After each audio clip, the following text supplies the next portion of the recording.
오늘 하나님께서 우리에게 주신 말씀은 마태복음 3장 17절에서 4장 11절입니다. 합독하겠습니다. 하늘로부터 소리가 있어 말씀하시되 이는 내 사랑하는 아들이요 내 기뻐하는 자라 하시니라. 그때 예수께서 성령에게 이끌려 마귀에게 시험을 받으러 광야로 가사 40일을 밤낮으로 금식하신 후에 줄이신지라. 시험하는 자가 예수께 나와서 이르되 내가 만일 하나님 아들이거든 명하여 이 돌들로 떡덩이가 되게 하라. 예수께서 대답하여 이르시되 기록되었으되 사람이 떡으로만 살 것이 아니요 하나님의 입으로부터 나오는 모든 말씀으로 살 것이라 하였느니라 하시니, 이에 마귀가 예수를 거룩한 성으로 데려다가 성전의 꼭대기에 세우시고 이르되 내가 만일 하나님의 아들이여든 뛰어내리라. 기록하였으되 그가 너를 위하여 그 사자들을 명하시리니 그들이 손으로 너를 받들어 발이 돌에 부딪히지 않게 하리로다 하였느니라. 예수께서 이르시되 또 기록되었으되 주 너의 하나님을 시험하지 말라 하였느니라 하시니, 마귀가 또 그를 데리고 지극히 높은 산으로 가서 전한 만국과 그 영광을 보며 이르되 만일 내게 엎드려 경배하면 이 모든 것을 내게 주리라. 이에 예수께서 말씀하시되 사단아 물러가라. 기록되었으되 주 너의 하나님께 경배하고 다만 그를 섬기라 하였느니라. 이에 마귀는 예수를 떠나고 천사들이 나와서 수종드니라. 예수께서 요한 아멘. 네, 감사합니다. 여러분 한 달 만이죠? 기억하시죠? 저 까먹은 거 아니시죠? 네, 이렇게 청소년부 설교 제가 매주 하고 또 가끔씩 이렇게 청년부 설교 하는데, 이 청소년부 예배하고 이 청년부 예배는 조금 좀 뭐라고 얘기해야 될까? 편안하잖아요, 그렇죠? 좀 이렇게 우리가 자유롭게 하는 예배잖아요. 그래서 이렇게 좀 나오면 하고 싶은 말들이 자꾸 생각이 나요. 오늘 찬양 너무 감사했어요. 그 예수 예수 예수 예수 예수 예수 세 번, 그렇죠? 네. 주님을 아시죠? 그 찬양? 옛날 생각이 나는 거예요. 제가 2019년도에 청년부 교육전도사로 있으면서 찬양 인도를 했거든요. 그때 이제 이 찬양을 했어요. 그런데 아까 같이 찬양하면서 그때랑 지금을 이렇게 돌아보게 되는 거예요. 그때 하나님을 사랑했던 나의 모습, 지금 하나님을 사랑하고 있는 나의 모습. 그런데 눈물이 핑 도는 거예요. 그래서 저 뒤에서 조금 울었어요, 여러분. 눈물의 의미는 하나님과 나만의 비밀. 네. 여러분, 오늘 말씀을 통해서 하나님을 향한 우리의 사랑이 더욱 굳건해지기를 소망합니다. 그런 시간이 되리라 믿습니다. 오늘 말씀은 예수님께서 이 광야에 가셔서 마귀에게 시험을 받으시는 장면입니다. 근데 우리가 앞부분에 조금 주목할 필요가 있습니다. 성령에 이끌려 광야로 가신다. 즉 하나님 안에서 이루어지는 시험임을 짐작해 볼 수 있습니다.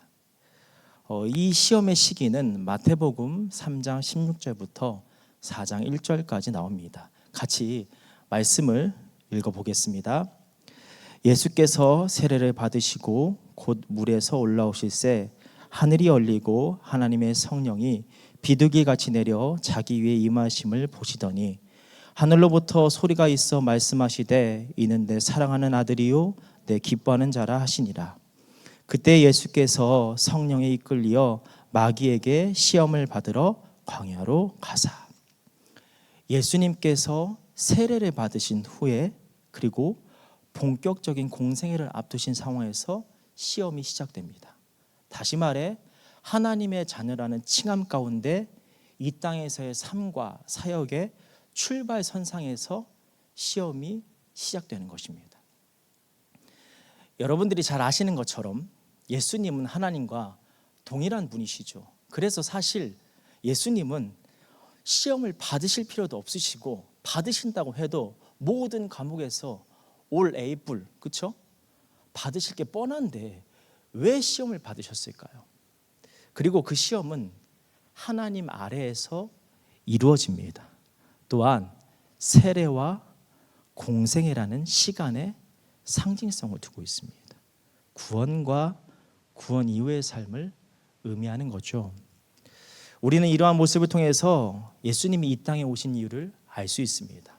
먼저는 우리의 영혼 구원을 위해서, 우리로 하여금 하나님의 자녀로 삼아주시기 위해서 오셨죠. 그리고 다른 하나는 하나님의 자녀된 우리들이 이 땅에서 어떻게 살아가야 할지를 가르쳐 주시기 위해서, 본을 보이시기 위해서 오신 것입니다. 그런 의미에서 본다면 오늘 본문의 시험을 받으시는 예수님처럼 우리들에게도 시험은 찾아온다는 것입니다.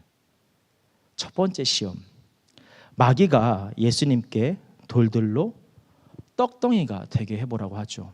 3절 말씀입니다.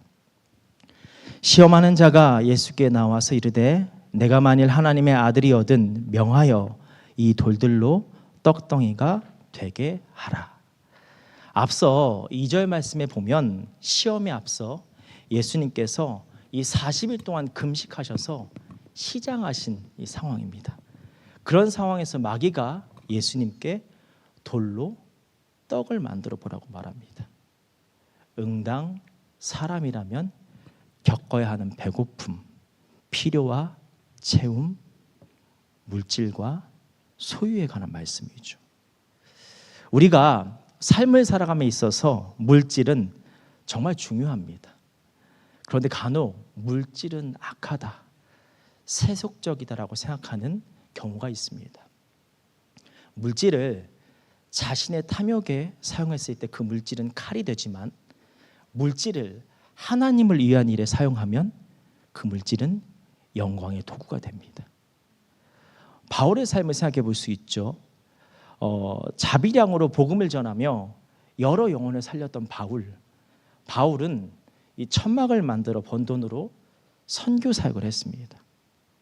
그렇게 물질의 이 방향성을 생각해 보았으면 좋겠습니다.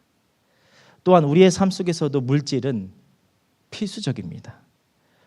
여기 계신 분들 오늘 교회 오실 때 버스, 지하철 타신 분 타셨죠? 그때 뭐가 드나요? 교통비 듭니다. 차로 오신 분들 계시죠? 네, 자차, 기름값, 그렇죠? 유지비 만만치 않죠. 쉽지 않습니다. 이처럼 물질은 우리의 삶에서 있어서 뗄래야 뗄 수 없습니다. 따라서 우리의 올바른 시선은 물질을 때에 맞게 적절히 사용하는 것, 그리고 주님을 위해 사용해야 하는 도구로 바라봐야 합니다. 그런데 예수님이 이 물질과 더불어 이렇게 말씀하십니다. 4절 말씀을 보겠습니다. 예수께서 대답하여 이르시되 기록되었으되 사람이 떡으로만 살 것이 아니요 하나님의 입으로부터 나오는 모든 말씀으로 살 것이라 하였느니라 하시니. 무슨 말인가요? 떡 필요합니다. 물질 필요합니다. 그러나 떡으로만 살 것이 아니라고 하시죠. 물질만이 아니라 말씀의 주인이신 하나님을 소유하는 삶을 살아야 한다는 것입니다. 즉 배고픈 상황에서 이 돌을 떡이 되게 하라는 시험은 물질과 함께 살아갈 수밖에 없는 우리들로 하여금 그 물질에 함몰되게 하는, 매이게 하는 시험인 것입니다. 너 물질 필요하지? 그러니까 하나님 말고 물질만 생각해. 너의 시간, 너의 에너지, 너의 젊음, 모든 것을 돈 버는 거에 포커스를 맞춰. 이 시험 앞에서 예수님께서 우리에게 답을 제시하신 것입니다. 소유의 우선순위, 소유의 중심, 언제나 하나님을 소유해라. 도구인 물질이 중심이 아닌 하나님이 중심이 되는 삶을 살아라. 그리고 도구 있는 물질을 다스리는 삶, 물질을 이용하는 삶을 살아라. 이 말씀에 여러분의 삶을 점검해 보시기 바랍니다. 두 번째 시험을 생각해 보죠. 같이 5절, 6절 말씀을 읽겠습니다. 이에 마귀가 예수를 거룩한 성으로 데려다가 성전 꼭대기에 세우고 이르되 내가 만일 하나님의 아들이거든 뛰어내리라. 기록되었으되 그가 너를 위하여 그의 사자들을 명하시리니 그들이 손으로 너를 받들어 발이 돌에 부딪히지 않게 하리로다 하였느니라. 아멘. 마귀가 예수님께 이 성전 꼭대기에서 뛰어내리라고 하죠. 그런데 또 뭐라고 말하나요? 6절 말씀의 뒷부분을 우리가 다시 이 세번역 성경으로 한번 보죠. 말하였다. 성경에 기록하기를 하나님이 너를 위하여 자기 천사들에게 명하실 것이다. 그리고 그들이 손으로 너를 떠받쳐서 너의 발이 돌에 부딪히지 않게 할 것이다 하였다. 여러분, 성전에서 뛰어내리는 것이 하나님의 계획인가요? 그리고 성전에서 뛰어내렸을 때 다치지 않게 하는 것이 하나님께서 정하신 결과인가요? 물론 말씀에 기록된 것처럼 하나님은 우리가 안전하길 원하시며 우리를 보호하실 능력을 가지고 계시죠. 그런데 지금 이 말씀의 초점은 마귀가 자신의 계획과 결과에 하나님을 끼워 넣으려 하고 있다는 것입니다. 그래서 예수님께서 뭐라고 하시나요? 예수께서 이르시되 또 기록되었으되 주 너의 하나님을 시험하지 말라 하였느니라 하시니, 한마디로 예수님께서 마귀에게 내가 뭔데 하나님을 좌지우지해 라고 선포하신 것이죠. 여러분, 하나님은 스스로 계신 분입니다. 따라서 알파와 오메가가 되시기에 모든 것이 그분으로부터 시작되어 그분으로부터 끝납니다. 그런데 종종 우리는 이 사실을 망각할 때가 있습니다. 특별히 이 청년이라는 시기가 더욱 그런 것 같습니다. 청년회 때 꿈을 향해 준비하며 도전하는 시기 있죠. 그래서 우리는 무엇을 해야 할지 고민하며 나아가면서 크고 작은 결과를 마주하게 됩니다. 그리고 때때로 우리의 바람과는 다른 결과로 인해 넘어지곤 하죠. 바라는 꿈을 향해 간절히 기도하면서 열심히 준비했는데 이루어지지 않았을 때 하나님을 향한 신뢰가 흔들리기도 하고 그동안 지켜왔던 신앙의 루틴이 무너지기도 합니다.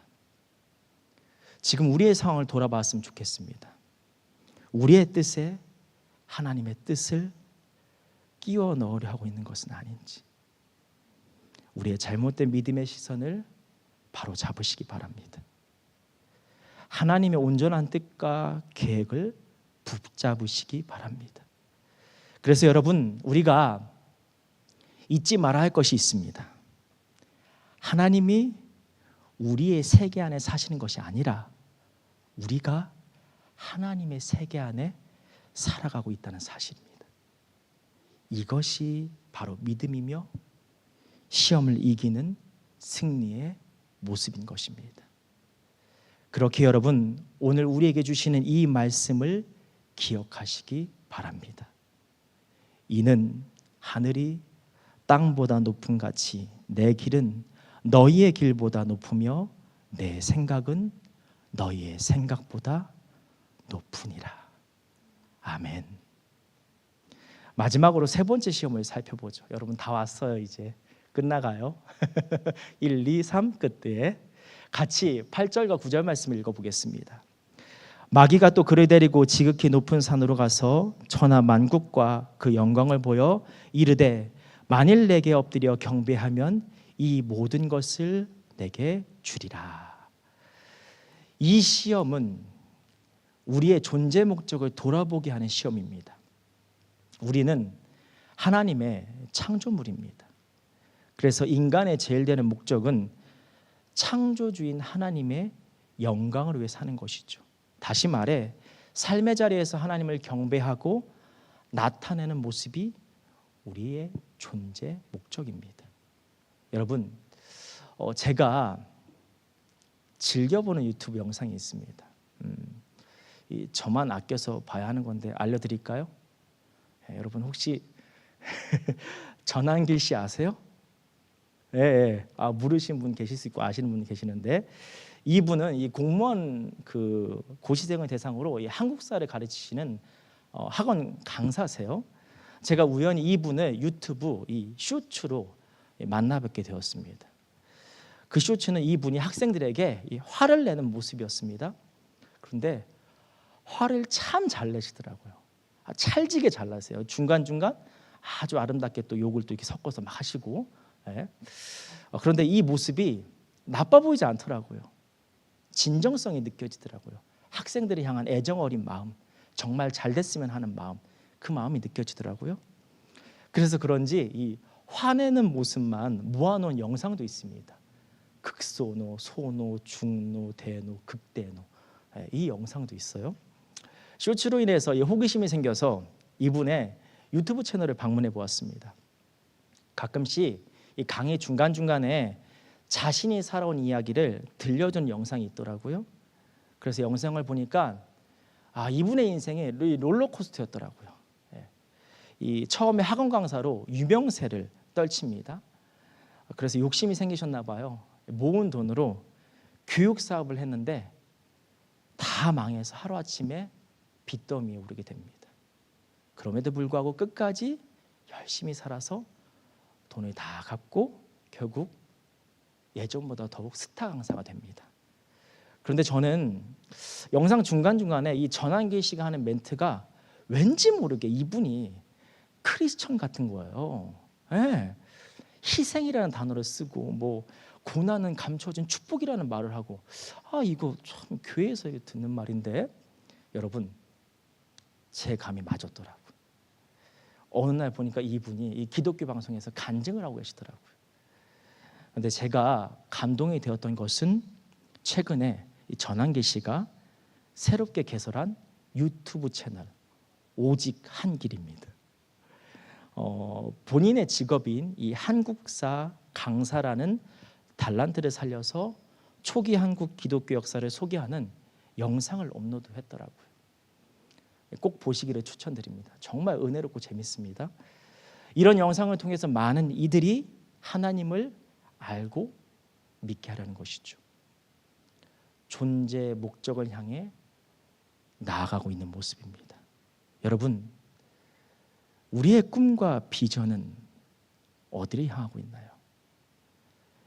여러분에게 주어진 달란트와 삶의 위치, 학생으로서의 위치, 직장인으로서의 위치에서 그 최종 목적지는 어디인가요?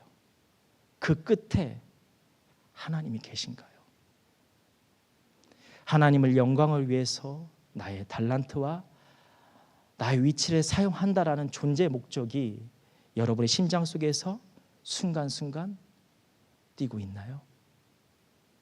만약 그렇지 않다면 오늘 말씀에 예수님을 향해 세상에 좋은 모든 것을 줄 테니 나를 경배하라는 마귀의 시험, 그 어느 지점에 서 계신 것입니다. 이 시험 앞에서 예수님의 이 고백을 다시 새기시기를 도전합니다. 사탄아, 물러가라. 기록되었을 때 주 너의 하나님께 경배하고 다만 그를 섬기라 하였느니라. 아멘. 사랑하는 여러분, 말씀을 정리합니다. 오늘 설교 제목 의아하셨죠? 설교 제목 모르세요? 왜 저 제목을 정했을까? 부캐와 분캐? 오늘 말씀에서 마귀가 예수님을 시험할 때 반복적으로 하는 말이 있습니다.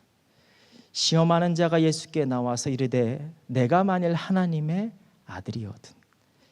이에 마귀가 예수를 거룩한 성으로 데려다가 성전 꼭대기에 세우고 이르되 내가 만일 하나님의 아들이거든. 내가 만일 하나님의 아들이거든. 결국 우리가 이 땅에서 겪는 시험은 우리의 정체성으로부터 출발합니다. 하나님의 자녀라는 우리의 본래의 캐릭터를 흔드는 것이죠. 그래서 첫 번째 시험에서 하나님의 자녀인데 물질이라는 필요를 통해 하나님이 없는 삶으로 유혹합니다. 그리고 유혹의 도구로 우리의 부캐릭터가 사용되죠. 예를 들자면 물질을 위해 땀 흘리는 직장인이라는 부캐. 두 번째 시험에서 하나님의 자녀임에도 불구하고 하나님을 닮지 않는 삶, 하나님의 뜻을 벗어나 나의 뜻에 하나님의 뜻을, 하나님을 맞추는 삶으로 유혹합니다. 이때에도 우리의 부캐가 사용되죠. 입시생과 취준생이라는 부캐. 마지막으로 하나님의 자녀임에도 불구하고 하나님을 경배하지 않는 삶으로 유혹합니다. 우리 각자의 삶 속에서 속한 여러 부캐들의 모습을 통해서. 사랑하는 여러분, 그런 의미에서 오늘 우리의 정체성을 분명하게 하는 우리를 향한 주님의 말씀이 있습니다. 이 말씀을 새기며 말씀을 마치면 좋겠습니다. 마태복음 3장 17절 말씀 같이 읽겠습니다. 하늘로부터 소리가 있어 말씀하시되 이는 내 사랑하는 아들이요 내 기뻐하는 자라 하시니라. 아멘. 우리 모두는 영원한 하나님의 자녀입니다. 하나님의 자녀로서의 권세가 있는 삶, 세상 속에서 주어지는 여러 자리를 신실하게 감당하면서도 그 중심에는 늘 하나님을 모시며 살아가는 사람.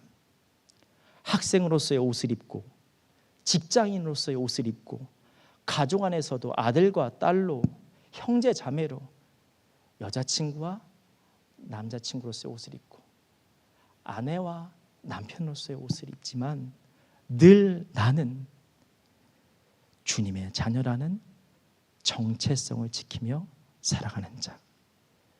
그래서 입고 있는 옷을 주님의 영광의 도구로 사용하는 자. 주님은 우리가 이런 자가 되기를 원하시며 우리가 이렇게 서가기를 응원하시고 이끌고 계심을 믿으시기를 축원합니다. 하나님의 자녀라는 본래의 자리를 세상 속에서 날마다 걸어가는 저와 여러분이 되기를 소망합니다. 기도하겠습니다. 사랑의 하나님, 우리 청년들 다시 삶의 자리로 나아갑니다. 성령께서 더욱더 세밀하게 동행하여 주셔서 모든 시험 가운데서 승리하는 자들 되게 하옵소서. 예수님의 이름으로 기도드립니다.